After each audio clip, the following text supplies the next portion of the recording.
열왕기하 8장 말씀입니다.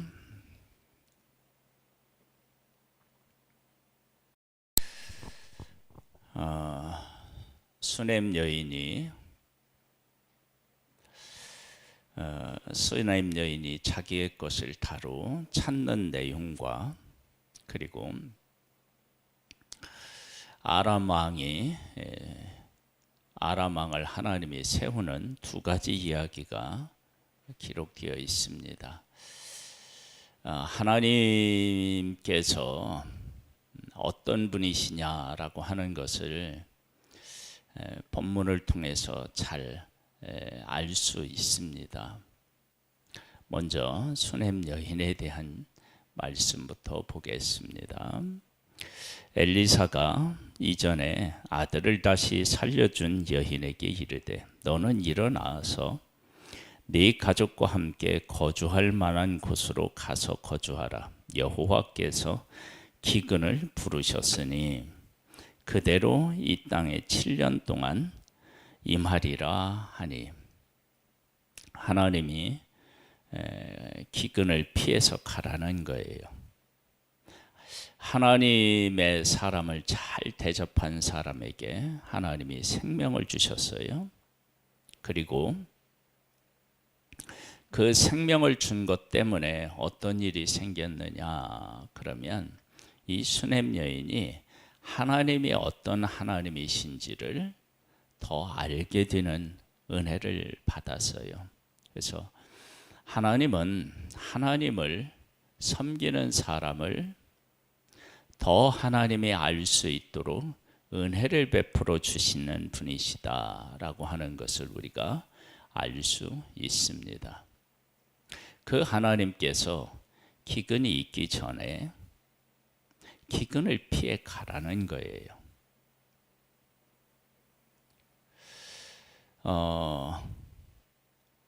사르밧 과부에게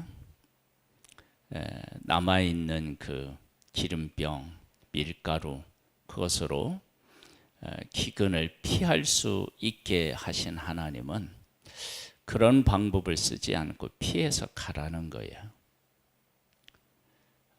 그러니까 이 수넴 여인은 하나님의 명령하신 명령에 순종하여서 이제 가게 돼요. 여인이 일어나서 하나님의 사람의 말대로 행하여 그의 가족과 함께 가서 블레셋 사람의 땅에 7년을 우거하다가 7년이 다음에 여인이 블레셋 사람들의 땅에서 돌아와 자기 집과 전토를 위하여 호소하려 하여 왕에게 나아갔더라. 7년이라는 세월이 결코 짧은 세월은 아니죠. 7년 동안 기근으로 고생을 했다. 그리고 그 7년 동안 고생했는데 그것을 피했다가 온 사람에게 땅을 도로 돌려준다? 그것도 참 쉽지가 않죠. 그러니까 수넴 여인이 7년 동안 흉년을 기근을 피해서 블레셋에 갔는데 그곳에서 다시 돌아와서 내 땅을 찾는다는 것이 결코 쉬운 일은 아니에요. 그런데 하나님의 명령을 따라서 갔잖아요. 그리고 기근이 끝난 후에 다시 돌아온 거야.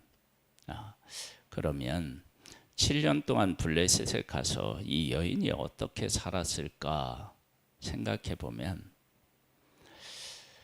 그곳에서 7년을 살려면 그래도 어느 정도 정착할 수 있는 터전을 만들어야 되지 않을까요?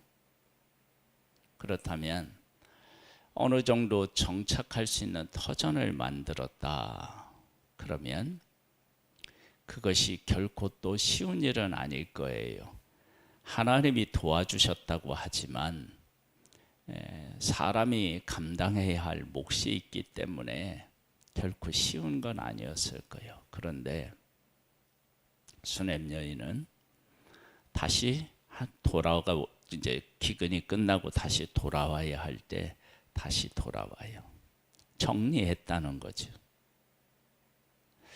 이런 모든 과정이 결코 이게 쉬운 게 아니에요.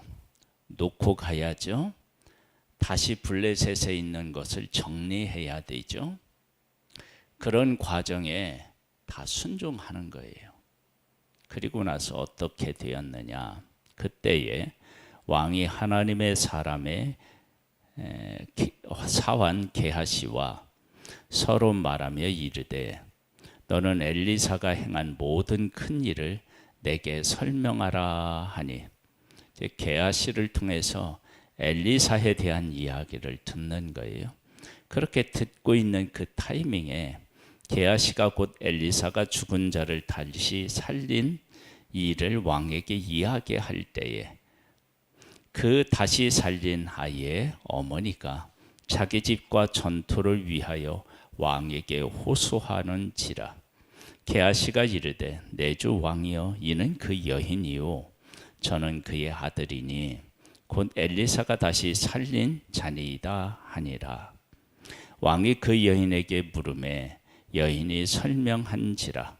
왕이 그를 위하여 한 관리를 임명하여 이르되, 그를 위하여 한 관리를 임명했어요. 이르되 이 여인에게 속한 모든 것과 그 땅에서 떠날 때부터 이제까지 그의 밭의 소출을 다 돌려주라 하였더라. 완벽하게 회복시켜 주신 거예요.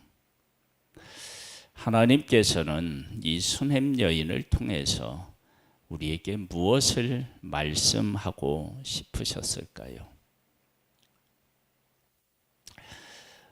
엘리야 시대와 이어서 엘리사 시대는요, 여러 가지로 어려운 시대였어요. 특별히 영적으로 하면 정말 힘들고 어려운 시기였는데, 그때 이 수넴 여인은 하나님의 사람을 잘 대접했어요. 하나님의 사람으로 인정했다라고 하는 것은 하나님이 어떤 분이신지를 알았다는 이야기고, 그 하나님을 안 것을 토대로 해서 엘리사 하나님의 사람을 대접한 사람이니까, 그러니까 그 믿음이 아주 좋았던 거죠. 그런 여인에게 하나님께서는 부족한 부분을 채워주셔요. 아들을 주셨어요. 없는데 아들을 주셨어요. 그러면 그것이 얼마나 귀한 것을 주신 거예요. 그리고 그 아들을 다시 데려갔다가 다시 그 아들을 살려요. 그렇게 되면 어떤 일이 생기느냐 그러면 하나님이 진짜 우리의 생명을 주관하시는 분이시구나 라고 하는 사실을 알게 돼요. 그 여인에게 이번에는 기근, 이것도 이제 죽고 사는 문제잖아요. 하나님이 그 일에 개입하셔서 그로 하여금 큰 어려움 없이 그 고난의 시간을 이겨낼 수 있는, 피할 수 있는 길을 하나님께서 허락해 주셨어요. 이끄셨어요. 그렇게. 그리고 그것을 이기고 다시 돌아왔을 때 7년 동안 그가 소유했던 땅에서 난 수출을 다 돌려주라고 왕이 명령을 또 내리게 됩니다. 그렇다면 이 여인은 이 기근의 7년 동안 블레셋을 피해서 먹는 것 걱정 없이 그 시간을 지냈겠죠. 물론 전혀 걱정이 없다라고 말하기는 어렵지만 하나님이 피할 길을 주셔서 가라고 했으니까 하나님이 책임지신 거예요. 그렇게 책임지신 하나님이 다시 돌아왔더니 그의 삶을 이제는 어떻게 하셨느냐? 풍성케 하셨어요. 하나님을 믿고 섬기고 하나님을 알아가면서 여인은 고난의 길, 힘든 시기를 피했고, 그리고 피하는 것뿐만 아니라 하나님이 풍성하게 채워주셨어요. 그러면 이 일이 아무에게도 알려지지 않고 이 여인에게만 하나님이 하셨겠느냐라고 할 때 왕이 개입한 것까지 우리에게 이야기하는 것을 보면 이 여인에게 있었던 이를 많은 사람이 알게 되었을 것이다 라고 우리가 생각할 수 있어요. 그럼 하나님은 왜 이런 일을 하셨느냐? 그러면 그 백성들에게 하나님께서 말씀하시는 거예요. 우리에게도 말씀하시는 거예요. 어려운 시대에 하나님을 알고 하나님을 경외해요. 그것이 하나님만 경외하는 것이 아니라 하나님의 사람에게도 그것이 표현돼요. 하나님은 그렇게 믿음으로 살아가는 여인에게 하나님이 아들을 주시고 또 그가 그를 데려갔다가 다시 그에게 주셔서 하나님이 어떤 하나님이신지를 알게 하셨어요. 그러면 하나님이 어떤 하나님이신지를 알았다. 그러면 그 하나님에게 더욱더 순종하지 않겠어요? 그래서 지금까지 잘 살아왔던 터전을 버리고 블레셋에 가서 살으라는 거예요. 그래서 그 말씀에 온전히 순종하고요. 그 말씀대로 순종하여 7년 후에 왔더니 하나님께서 그가 소유했던 땅에서 나온 모든 것을 그에게 다시 주셨어요. 하나님을 알고 하나님의 말씀에 순종했을 때 하나님께서 어떻게 인도하시고 어떻게 채우시는지를 보여주셨다고요. 우리의 삶의 주권자는 하나님이시고 그 주권자이신 하나님을 경외하고 그 뜻을 따라 살았을 때 하나님이 어떻게 책임지시는지에 대해서 정확하게 우리에게 말씀해 주고 있어요. 그러면 이 일을 통해서 우리가 하나님을 알고 하나님의 뜻에 순종하면 하나님께서 그 주권자이신 하나님께서 우리의 삶을 피할 길도 주시고 또 넘치도록 채워주시는 그런 하나님이신 것을 우리가 알 수 있습니다. 그래서 어떻게 되었느냐? 야, 너 놓고 가. 그랬을 때 하나님이 이 7년 동안에 난 소출, 이 모든 것들을 돌려주고 그리고 또 무엇도 하느냐? 그 땅도 돌려줘요. 하나님께서 7년 동안 그 땅을 지키시고 관리하신 거예요.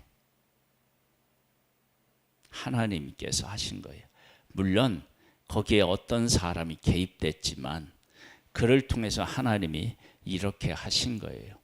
이 일을 통해서 하나님은 하나님의 백성들에게 하나님을 경외해서 하나님을 알게 되고 더 알게 되고 그 하나님을 경외했을 때 그리고 그 말씀에 순종했을 때 지금까지 터전을 놓고 블레셋에 갔고 블레셋에서 어느 정도 정착할 수 있는 힘을 가졌을 때 다시 돌아가라고 했어요.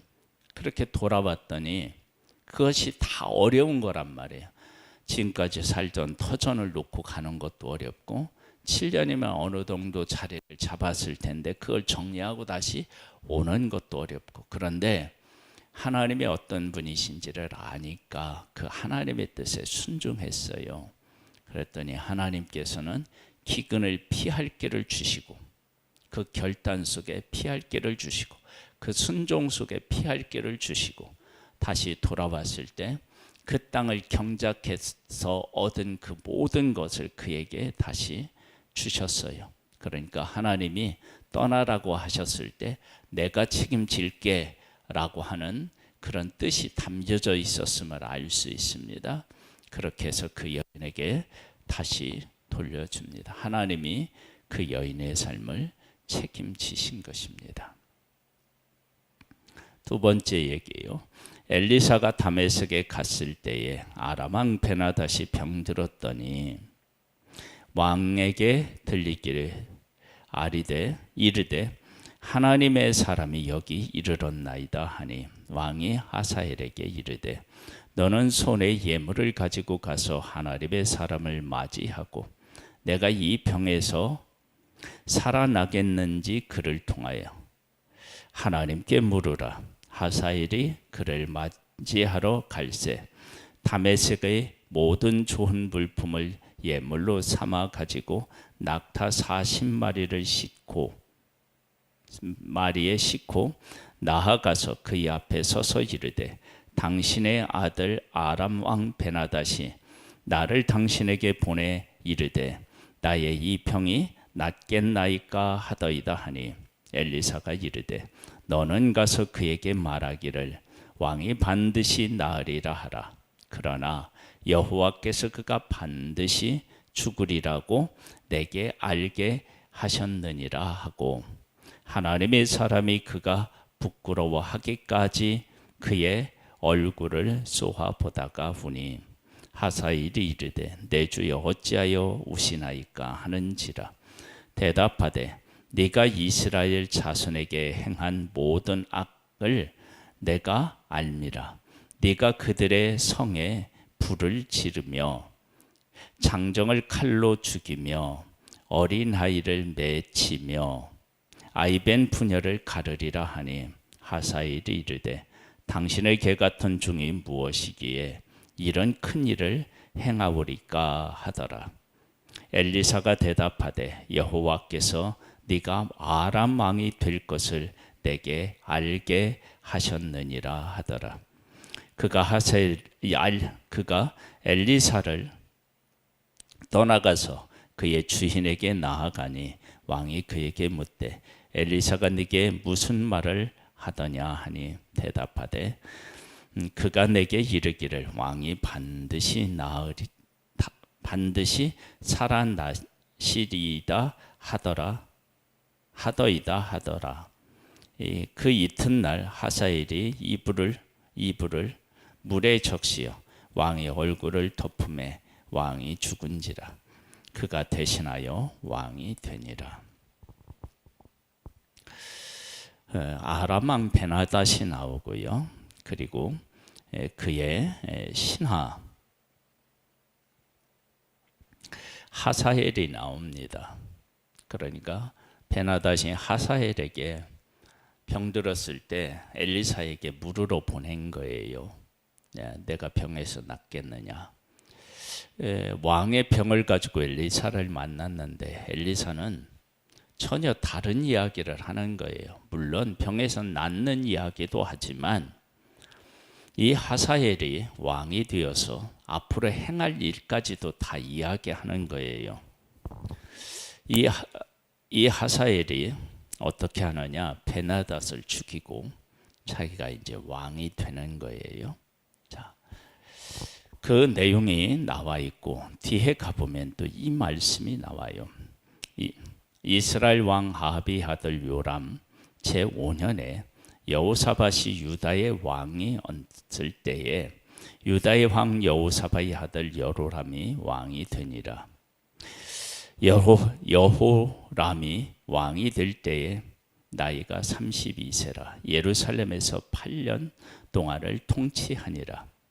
그가 이스라엘 왕들의 길을 가서 아합의 집과 같이 하였으니 이는 아합의 딸이 그의 아내가 되었습니다. 그가 여호와 보시기에 악을 행하였으나 여호와께서 그의 종 다윗을 위하여 유다 멸하기를 즐겨하지 아니하였으니 이는 그와 그의 자손에게 항상 등불을 주시겠다고 말씀하셨음이더라. 여호람 때에 에돔이 유다의 손에서 배반하여 자기 위에 왕을 세운 고로 여호람이 모든 병거를 거느리고 사일로 갔더니 밤에 일어나 자기를 에워싼 에돔 사람과 그 병거의 장관들을 치니 이에 백성이 도망하여 각각 그들의 장막들로 돌아갔더라. 이와 같이 에돔이 유다의 수하에 배반하였더니 오늘까지 그러하였으며 그때의 림나도 배반하였더라. 여로보암의 남은 사적과 그가 행한 모든 일은 유다 왕 역대제락에 기록되지 아니하였느냐. 여로암이 그의 조상들과 함께 잠에 그의 조상들과 함께 다윗의 성에 장사되고 그의 아들 아하시야가 대신하여 왕이 되니라. 왕이 있는데 이 왕이 어떤 기준을 가지고 살아가느냐에 따라서 평가를 받아요. 다시 이제 또 볼까요? 25절로부터 이스라엘 왕 아합의 아들 요람 제12년에 유다 왕 여호람의 아들 아하시가 왕이 되니 아하시야가 왕이 될 때의 나이가 22세라. 예루살렘에서 1년을 통치하니라. 그의 어머니의 이름은 아달랴라. 이스라엘 왕 오므리의 손녀이더라. 아하시야가 아합의 집 길로 행하여 아합의 집과 같이 여호와 보시기에 악을 행하였으니 그는 아합의 집의 사이가 되었음이라. 그가 아합의 아들 요람과 함께 길라 라못으로 가서 아람 왕 하사헬과 더불어 싸우더니 아람 사람들이 요람에게 부상을 입힌지라. 요람 왕이 아람 왕 하사헬과 싸울 때 라마에서 아람 사람에게 당한 부상을 치료하려 하여 이스라엘로 돌아왔더라. 유다 왕 여로암의 아들 아하시야가 아합의 아들 요람을 보기 위하여 내려갔으니 이는 그에게 병이 생겼음이더라.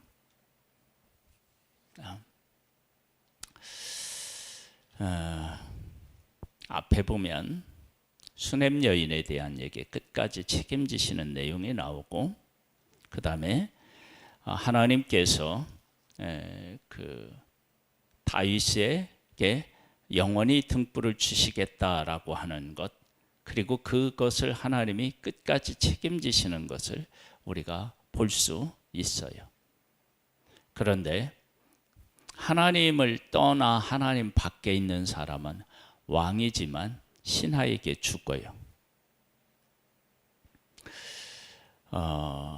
하나님 안에서 우리가 그 살아가는 그 삶의 그 은혜가 어디 있느냐 그러면, 하나님을 깨달아고 하나님의 말씀에 순종하면 하나님이 책임져 주시는데, 그 책임져 주시는 깊이 넓이가 어떻게 되느냐, 그가 가장 악한 왕하고 이렇게 결혼해서 그 가문하고 결혼해서 문제가 커졌음에도 불구하고 하나님이 지키시는 것을 보게 돼요.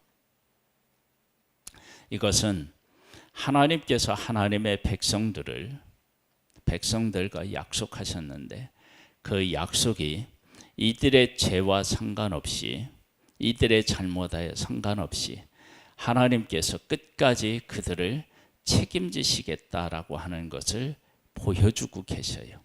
네, 어떻게 책임져 주시느냐 그러면, 수넴 여인이 하나님을 경외하다가 하나님을 알아가고 하나님의 말씀에 온전히 순종했을 때, 그를 하나님이 어려웠을 때 피할 길을 주시고, 그리고 또 그에게 풍성한 것을 다시 주고, 또 그의 땅을 다시 그의 손에 준 것처럼, 온전히 회복하게 하신 것처럼, 하나님께서 하나님의 백성, 약속한 그 백성을 하나님께서 그렇게 책임지시고 회복하실 것들을 하나님은 우리에게 잘 보여주고 있는데, 그 말씀이 다윗의 등장을 통해서 우리에게 알 수 있습니다.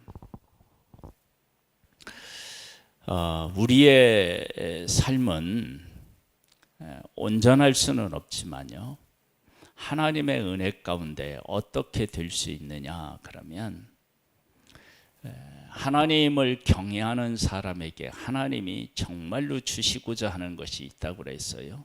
그것은 수넴 여인에게 아들을 주셨는데, 아들을 주신 것도 맞아요. 그것도 정말로 큰 선물이에요. 그런데 그 아들을 주어서 수넴 여인이 하나님이 어떤 하나님이신지를 깨달아 알게 하신다는 거예요.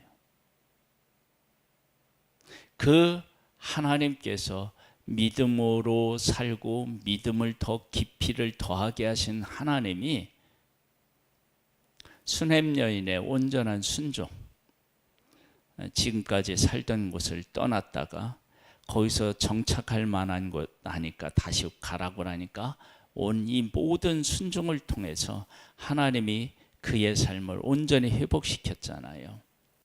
그렇다면 이것처럼 다윗이 하나님 앞에 온전히 순종했을 때 하나님은 그와 언약을 하셨어요. 등불을 끄지 않겠다고.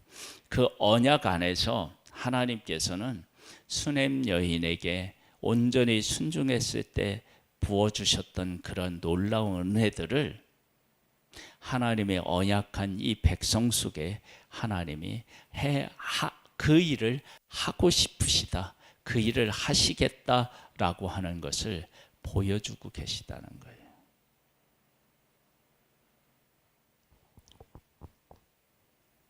하나님, 그분은 오늘도 주권을 가지신 그 하나님께서 우리 가운데 오셔서 그분의 뜻을 이루어 가시고 그분의 뜻을 이루어 가셨을 때 우리의 삶은 온전한 회복이 있고 넘치는 복을 받아 누릴 수 있는 그 길이 그 안에 있습니다. 그 하나님을 바라보고 오늘도 하나님을 더 알아가는 복된 하루가 되기를 주님의 이름으로 축복합니다. 하나님 아버지 감사합니다. 하나님은 모든 것을 만드시고 모든 것을 주시고 모든 것들을 회복시키시는 분이 하나님이십니다. 그 하나님께서 역사를 주관하고 계심을 우리가 분명히 고백하고 그 하나님을 알고 그 하나님을 의지하여서 우리의 삶이 그 안에서 행복하고 풍요롭고 아름다워지기를 소망합니다. 오늘 하루도 그 하나님과 함께 살아가는 복된 날 되기를 소망하옵고 예수님의 이름으로 기도드립니다. 아멘.